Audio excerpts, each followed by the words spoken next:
3 ways in which tipping has changed in America.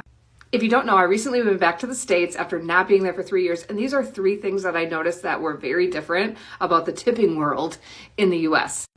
Number 1, you're not just tipping when you have a waiter or a waitress, they're like having you tip everywhere for everything. So for example, I went to get some takeout. They ordered it, I stood there, waited for it, they gave me my food. Like, what did they even do? They just literally took my order, but when I paid for it, they flipped the screen and said, how much would you like to tip? And I'm like, for what service? Or if I went to like Starbucks, they let you know how much tip would you want, like a tip for everything when there isn't even an extra valued service given.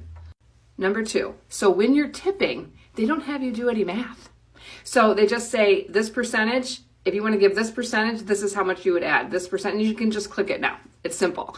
But what I've noticed is that percentage amount is much higher than it used to be. Like the lowest amount that you could pick was 18%, or it used to be 15, I think, then 10 in the past. And now like the minimum amount of tip that you're giving is 18%, which, is quite high. I think they give you like that custom option, but still, then you have to calculate it yourself. And so then it's like 18%, 20%, 25%, 30% tip.